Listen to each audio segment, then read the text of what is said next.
Okay, I'm Jose Fishburne, the real life Cudoocadian, and I want to talk about today to you about, and I'm repeating words, the Cudoocadian way of hunting. So, if you're a person who like to hunt, now or whatever. So, say you're a person who likes to hunt, right? What will be the Cudoocadian Here's the Cudoocadian strategy for hunting. So the Cudoocadian strategy for hunting is to study the habitat of animals. So this is where we utilize science. And like in the Cudoocadian ways of living, we like to utilize science to our advantage a lot. So utilize science, and also not just for that to advantage, but to also learn how to replenish what we do. You know what I'm saying? Replenish what we do. We want to make sure we all have infinite supply, almost similar, simulated version of infinite supply. Okay, but it's like really you're just constantly recycling to the point where you can't really recycle that much more. So you have to do things, you know what I'm saying? So basically we wanna but this would work in this sense if we do it correctly. But so you want to study animal habitats, learn about their native areas, what makes that area habitable for them, how do they live in this area, what do they constantly eat, their diet plans. So that way you can maintain their habitats. You want to maintain their habitats, okay, to allow them to populate and progress. You know what I'm saying? To encourage population. So you maintain their habitats, encourage them to populate and progress, and then once they populate and progress, you give them, then you can hunt them. This is the Cudoocadian strategy. So you study their area, study their habitat, study the way they live, study what they eat, that make that area very so habitable for them that they'll just continue to populate within that area. So for things like a lot of things, a lot of scarce. What I'm saying, like a lot of things, a lot of scarce, a lot they like to have and eat, so they have to go out and find it. You want to make it easier for them, so all right, they just kind of like grouping this one area, nesting ground, and like do it. Or say if they don't have a nesting ground, so they just kind of migrate around, which is almost every animal. They just kind of migrate around until they find something. Sometimes they have designated homes where they follow back to their home. They find a good area to settle. But we'll make it where they have multiple areas of settling, where they all right, we can settle in this area and just constantly keep eating forever because it's constantly food. That's what you want to do. You want to keep maintaining that. You know what I'm saying? For that, do that for them. Now, do you have to physically? No. You utilize machines to help out with that. Obviously, utilize machines to help out with that. Maintain that area for them so they can constantly repopulate. That way, boom, they get a bigger population. Then you can start hunting and eat. Hunting for food. You know what I'm saying? But you don't want to kill too many. Just kill enough. That'll be a good supply. So obviously, understand your regular nutrition. This is where we utilize science. Understand your regular nutrition, what you need for yourself, right? How much animal fat we really need to process certain things in our body, because there's a certain protein that we really can, I think, only get from animals right now. We could probably eventually assimilate it for the vegans, but for those who still live for the hunt, boom. But still, you can do that there. So get it from try to get it from the animal, hunt, boom, eat, then chill. And that's the Cudoocadian way of hunting. So you replenish, and then do that with fishing too, like understanding fishing habitats, how they eat to survive, how they like to survive, and encourage fish populate, and put these things in there to encourage fish population. This is where fish farming can be utilized. You know what I'm saying? It can be utilized to, like, say a certain type of fish that we like to hunt eats this kind of fish. You know what I'm saying? Farm those fishes, put them back in the water where they can be eaten. You know what I'm saying? Of course, make standards known where they don't develop parasites and diseases from being crowded together. I'm not talking about the fish farming. I'm talking about open net fish farming, where they kind of stay within this net area, and or you can just like have this little thing where they come to eat from every time. They encourage populations and block out bigger predators that like to come and eat them up, so you can encourage them to build up more in population, then release them, let them go everywhere so they can, all right, be fished be either fished or eaten by bigger fish who we like to fish out and eat, like swordfish and all that stuff. So really, I don't know really swordfish like to eat, but still. And this is like just the Cudoocadian ways of constantly keeping. This will keep industry going as well if we do things like this, as well as it allows us to keep having a population. Like sort of corporations are kind of on this platform right now where they just kind of take and take, but you're not really replenishing. If you replenish, that'd be great, because if you replenish, at least you're helping this. Like you take a time period to stop gathering. All right, you gather enough. That should be enough to support the population for a time for this amount of time period, and then you just focus on replenishing. You know what I'm saying? Replenishing right now. Just replenish. Speed the process up if you can. Find a way to speed the process up if you can. And replenish, allow them replenish, and then you have enough supply again. You know what I'm saying? You have to. Thing is, in the Cudoocadian, you have to encourage. You have to encourage replenishment. Okay, or recycling and all that to be done. You know what I'm saying? You have to encourage it to be done, to constantly do it. Figure out how far can we expand these things to what areas in our lives, so that way we never run out. We don't drain the planet dry of what we need.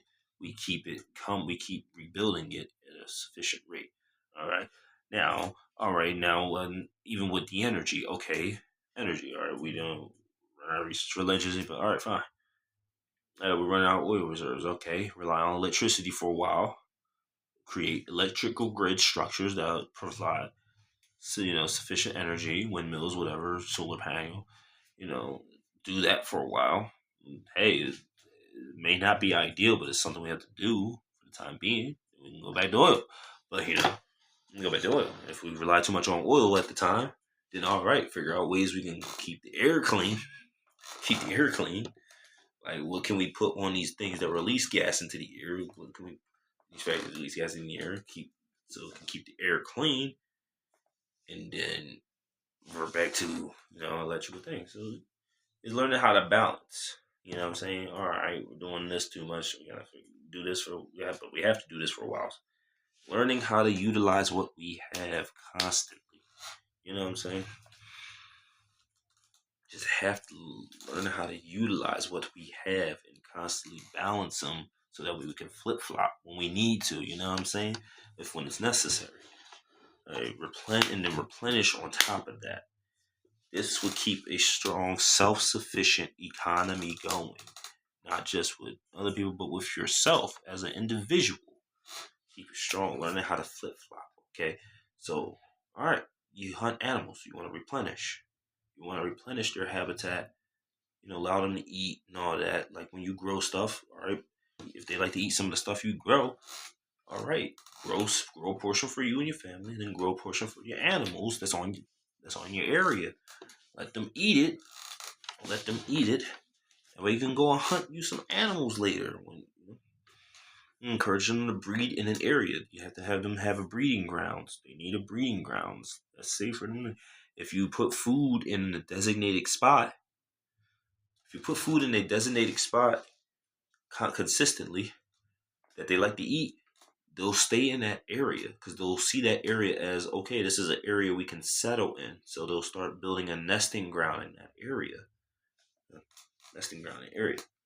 Then they eat. And then they'll eat that food, and then boom. Of course, you gotta protect them from predators from the time being. But if you like to eat wolf for dinner, all right.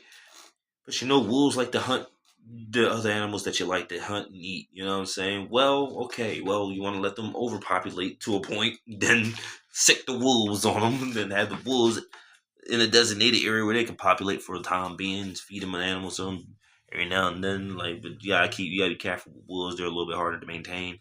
So you might want to breed larger animals for wolves, because larger animals for wolves will allow them to have sufficient supply. So don't try to feed them too much of your small animals, or you'll run through your small animal supply too much. So you want to build up like big animal supply as well, so that way the wolves can just go and hunt. Like, say if you like deer or elk, all right, well, listen, you're gonna have to give up the deer or elk for a little bit to let the wolves, if you want to eat wolves too, okay? You have to eat less deer, One deer should be enough for you. while the rest just getting treated by the wolves, you know what I'm saying? So you gotta build up the deer nesting grounds and but have like machinery that can block off the wolves if they come into their nesting ground, you know what I'm saying? Allow them to go from each other's areas, you know what I'm saying? But understand like, okay, so deers are mostly herbivores, so you wanna let them populate in their area first. And you want to let them be able to free run out. But if wolf try to enter there, you want the machine to come up and block the wolf immediately from the wolves from immediately from going in there, because then they'll ruin them. They won't give them a chance to build up and supply. So boom, and then allow the deer to free roam out whenever they feel like it. Whenever they feel like it. Now if they overpopulate in that area, then all right, you let the machines relax a little bit. Yeah.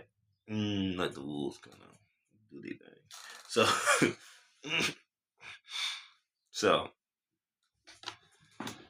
just feeling our balance between the wolves and that stuff and that. So,